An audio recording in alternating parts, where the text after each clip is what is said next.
How's it going, YouTube? So today we are changing the thermostat and doing a coolant flush on my 9-to-1 Land Cruiser. Stick around.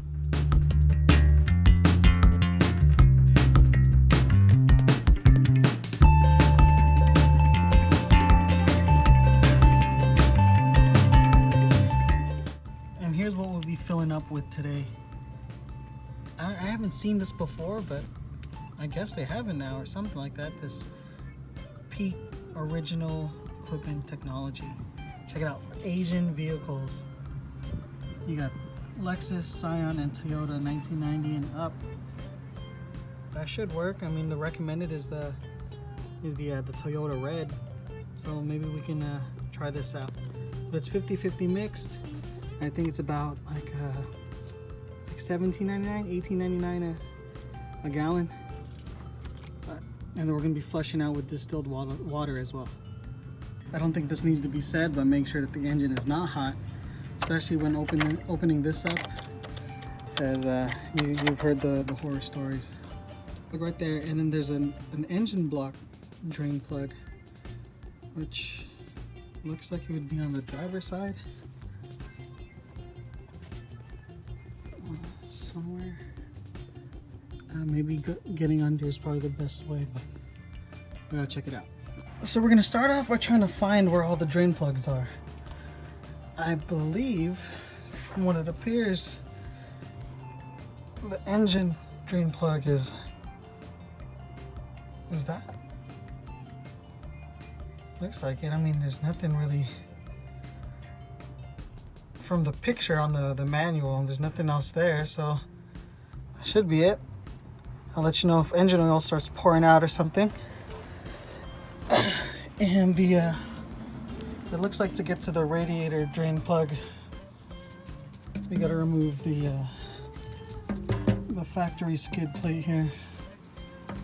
Can't even say it's a skid plate, honestly, but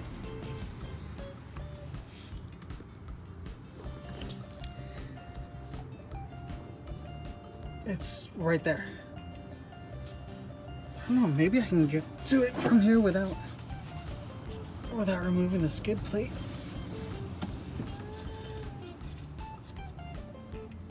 This is, oh, I turned it. I guess you can technically,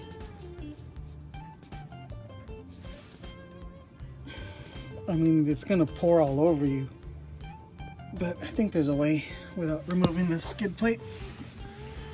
All right, let's get to it. I'm hoping it's not gonna spill all over me because I'm too lazy to remove the skid plate. But it can be done without removing it.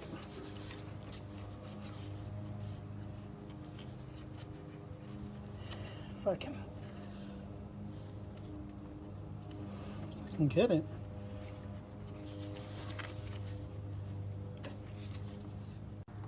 Alright, by the way, you're gonna maybe want to wear some eye protection here, just in case. Because for me, stuff's always flying in my eye. I had to switch hands here, but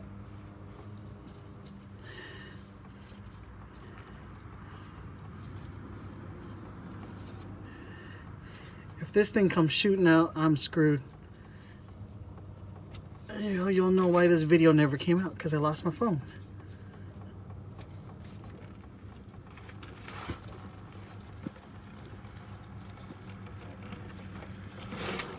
Oh, it's bad.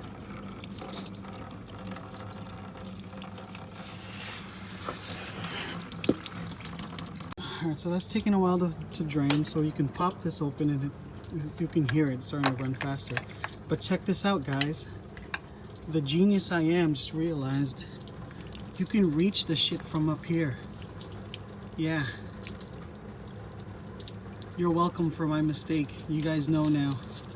Just come from the top to reach it. You know, it makes me wonder though, do I need to pull the engine drain plug if I'm actually going to be flushing the system with a water hose? because I'm going to be pulling the thermostat anyway. So you pull the thermostat so it's free flowing, and you shove it down and you got the reservoir here.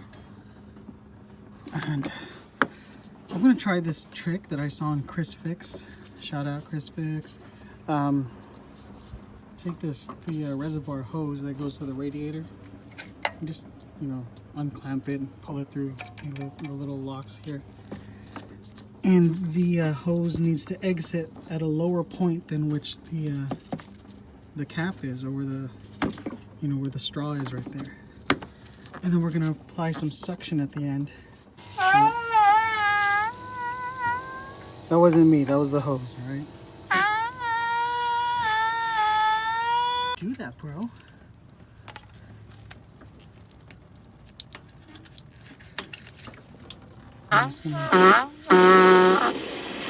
I swear, guys, it's the hose, all right?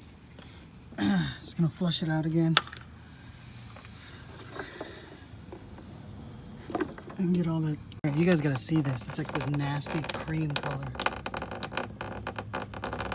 Yeah. Finishing draining, I went ahead and undid the lower radiator hose clamp. You see it right there. It's a 10 mil. I was able to reach it from the passenger wheel well. So I was able to get the radiator hose off. I actually had to remove the skid plate a little bit. You can see, and slide it out. Just slide it a little bit out of the way so you can get to the radiator hose right there. The bolts for the skid plate are a 12 millimeter. But that radiator hose was stuck on there. I wish I got this on camera. But my phone was overheating because it's about like 90 degrees already. And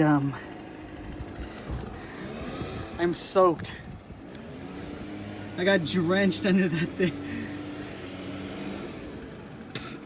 So wear eye protection, close your mouth, and maybe find a good spot where that radiator is not gonna like spill everything out on you.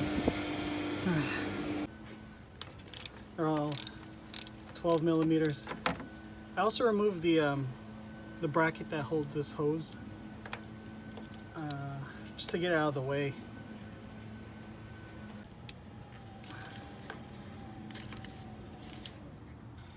Nope.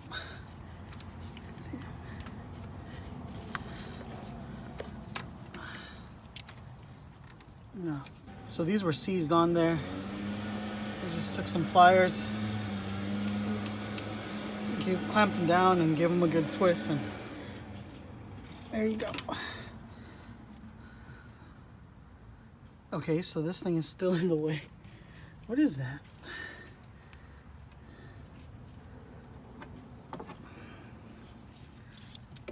Tell me I gotta remove this.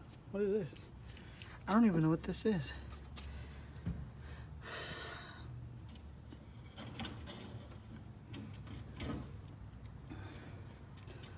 Maybe I can shoot the socket right through here. Let's see.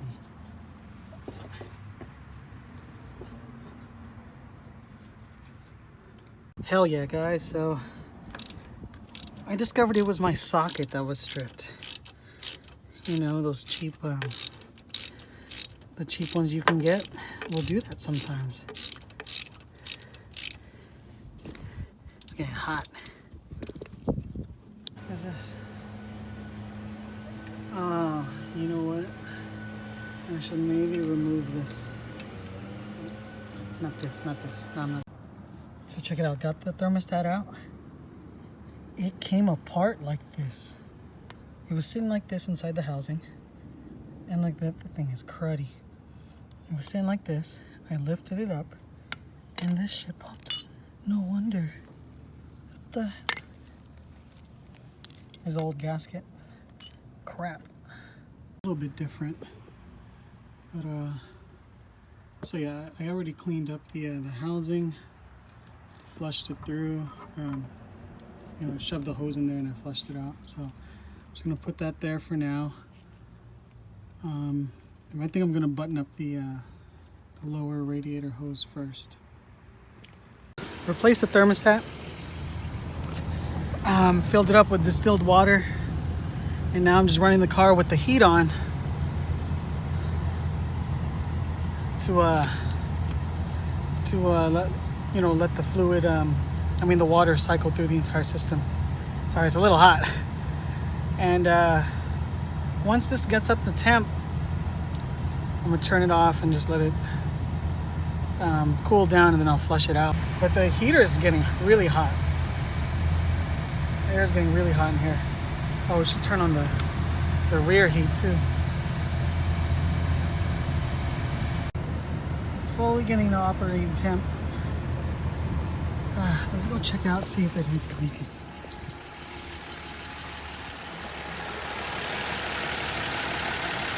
I don't see anything leaking.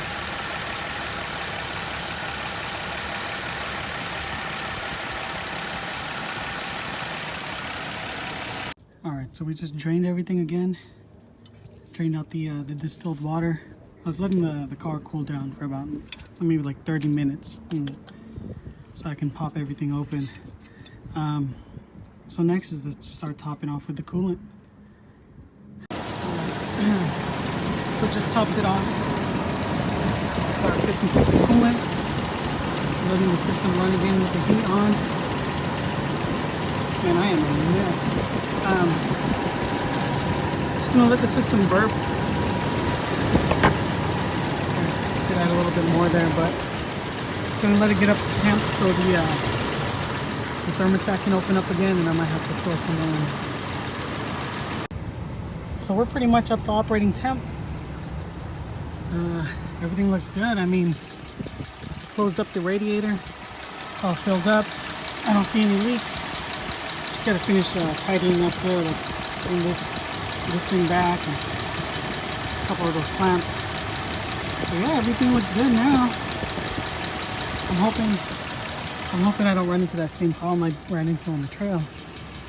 Yeah. Whew. Man. So I'm just gonna let this thing run. If you guys have any tips or any advice how I could have done that better, leave a comment down below. That thing beat me up way more than it should have, and I'm exhausted. But like, subscribe, appreciate your time, guys.